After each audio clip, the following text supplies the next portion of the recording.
ଏବଂ ଗୁରୁତ୍ୱପୂର୍ଣ୍ଣ ପ୍ରସଙ୍ଗରେ ବିଧାନସଭାରେ ଆଲୋଚନା କରିବା ପାଇଁ ପ୍ରସ୍ତାବ ଆସିଲା। ଦୌଡୁଛନ୍ତି କାହିଁକି?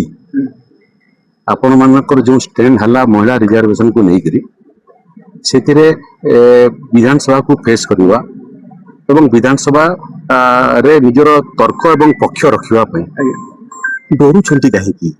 ଆପଣ ତ କହିଲେ ଏବେ ଆମେ ଚାହୁଁଛୁ ଯାହା ଘଟିଲା ତା ଉପରେ ଥରେ ବିଧାନସଭାରେ ଆଲୋଚନା ହଉ ଆଉ ଖୋଲାମେଲା ଆଲୋଚନା ହଉ।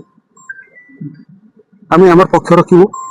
ବିଲ୍ ଆସିଥିଲା, ସେ ବିଲ୍ରେ କେମିତି ମହିଳାମାନେ 1/3 ସ୍ଥାନ ଲୋକସଭାରେ ଏବଂ ବିଧାନସଭାରେ ପାଇଥାନ୍ତେ, ନାରୀ ସଶକ୍ତିକରଣ ବିଷୟ ଆହୁରି ମଜବୁତ ହେଇଥାନ୍ତା ଏବଂ ସମାଜକୁ ସଶକ୍ତିକରଣ କରିବା ପାଇଁ ମହିଳାମାନଙ୍କର ସଶକ୍ତିକରଣର ଆବଶ୍ୟକତା ଉପରେ ଯେଉଁ ମୂଳ ଆମର ଲକ୍ଷ୍ୟ ଥିଲା ତାକୁ କଂଗ୍ରେସ, ବିଜେଡି ଏବଂ ଅନ୍ୟ ବିରୋଧୀ ଦଳମାନେ ଧରାଶେଇ କରିଦେଲେ। ବିଲ୍ଟା କାଟ ଖାଇଲା। ଏବେ ଯେଉଁ ପ୍ରସ୍ତାବ ଆସୁଛି ବିଧାନସଭାରେ ଆମେ ଆମର ପକ୍ଷ ରଖିବୁ ଯେ ବିଲ୍ଟା କାହିଁକି ଆଣିଥିଲୁ, ନାରୀ ସଶକ୍ତିକରଣର ଆବଶ୍ୟକତା କ'ଣ, ହେଇଥିଲେ ସମାଜ ଏବଂ ଦେଶ କ'ଣ ଲାଭ ପାଇଥାନ୍ତା। ତୁମେ ତୁମର ପକ୍ଷ ରଖୁନ।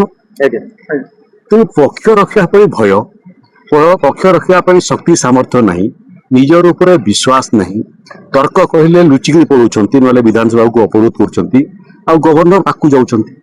ତେଣୁ ଏବେ ବି ସମୟ ଅଛି।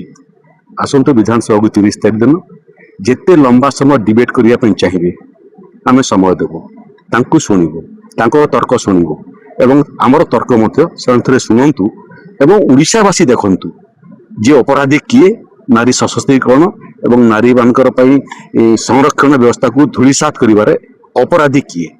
ଇତିହାସ ସେମାନଙ୍କୁ କେବେ ବି କ୍ଷମା ଦେବ।